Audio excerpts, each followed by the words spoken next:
On this episode of The AutoArchaeologist, we're looking at a 1969 Camaro SS and I think a 66 Chevelle SS 396 sitting here in Michigan.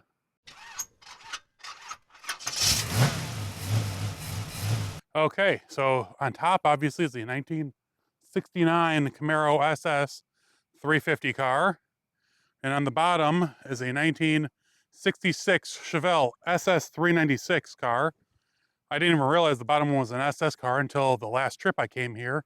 I thought I'd show you that this 69 Camaro was really heavy hard hit in the front end.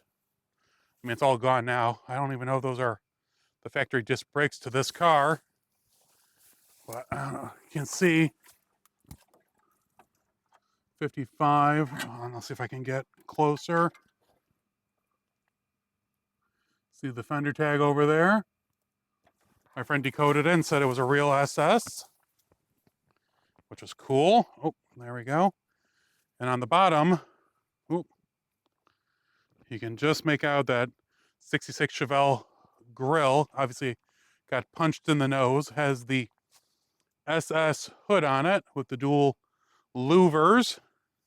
I didn't realize this. The original SS 396 emblems are still wrapped up in the fender. That's pretty crazy. Both interiors are junk or gone. Oop, there goes my microphone. Actually, I think that's a charger console right there.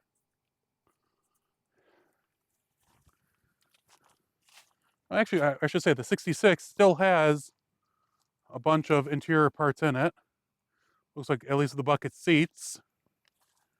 You can see the backside. I mean, they're bad.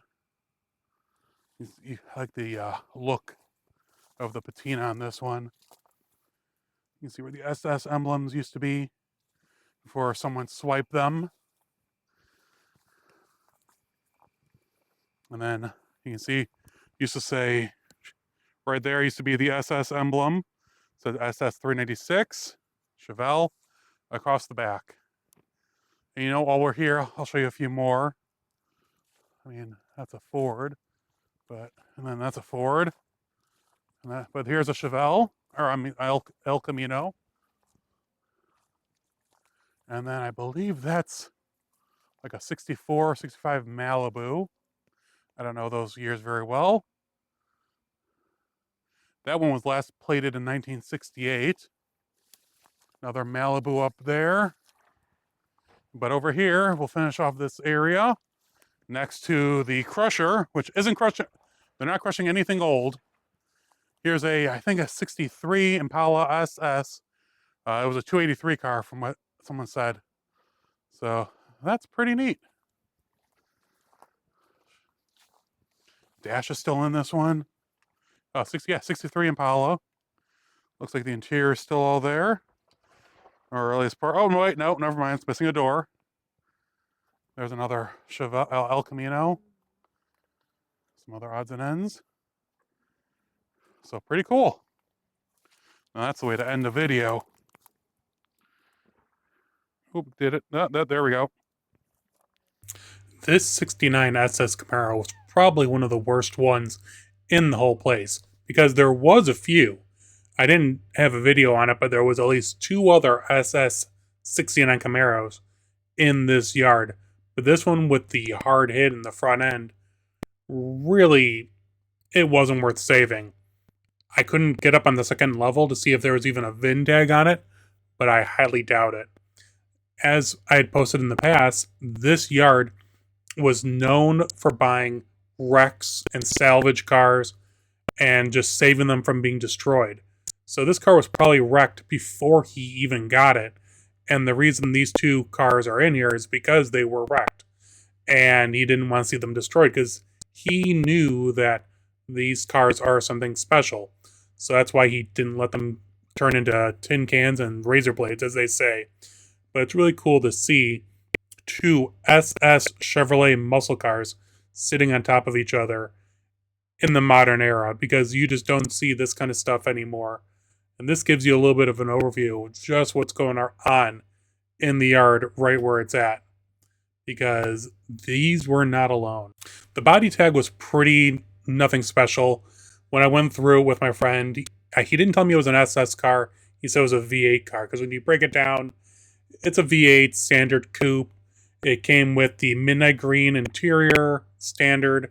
It was frost green exterior, black vinyl top. But there's really no information saying if it was an SS or anything special, which none of us thought it was. It was actually for the yard and where this car is at.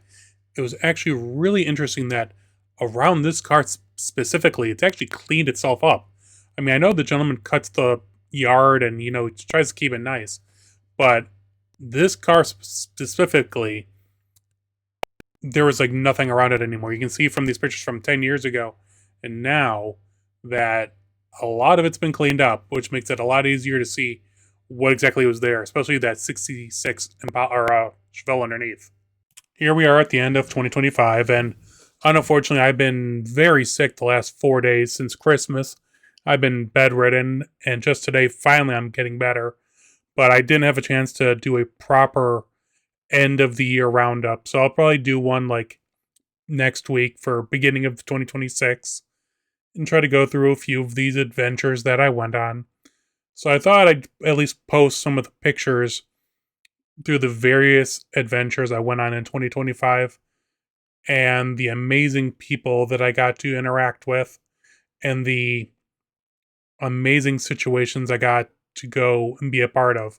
From like this one with WGN to go into a really cool GTO horde. Of course, the Hot Rod Power Tour is always a blast with my friends and I. You cannot have a bad time as long as you just go for the adventure. The people there are always nice. The cars are always amazing. Your friends are always a blast. So just go. My Challenger will be on for like the 18th year. It's a lot of fun. Got to do a TV show. That was a lot of fun. I really got to get more information on that. The Chevy find, of course, from earlier this year with Boris. That was a lot of fun to be able to be a part of and to invite a few of my friends to at least come and check it out before it all disappeared. The GTX Horde from this year for the barn find. Claremont Collection, the Mo Party. I cannot tell you how much fun 2025 has been and how much I appreciate everyone that has been a part of it and allowed me to be a part of their lives and them be a part of mine. Because this makes life worth living. Seeing these cars, being around these people. There's a few bad ones, of course, but 95% of the people I meet are absolutely amazing. And I'm happy to be in their worlds. On that note, 2026 has a lot of cool stuff coming up. I got something working out with Mo Party which should be pretty fun. I think Roadkill Nights is coming back. Someone told me that it probably is, which would be really cool to see. I know a lot of my friends in Motor Trend are going to be out and about, and hopefully I'll be able to go and collaborate with them. I know Finnegan and I have talked about some stuff, and Freiburg Rover came into the Midwest. I'd love to collaborate with him and all the other guys. Of course, I'll be at Woodward this year, visiting all my friends and going and having amazing pizza and seeing cool cars. Gotta go down to Georgia eventually, back to Tennessee, because there's a lot of stuff I missed. But yeah, a lot of cool stuff coming up in 2026. A lot of cool people to go see and meet. And I really hope I have the opportunity to do it. You never know what's going to be ahead of you. Like I wasn't expected to be sick for 4 days. But I didn't expect to be in Georgia inspecting, 30 Super Bees. But things happen. It's funny the way they work out. And I'm glad that it did. I'm going to leave on a positive note. I hope everyone has a happy and healthy 2026. I know I'd like to be healthy at this point.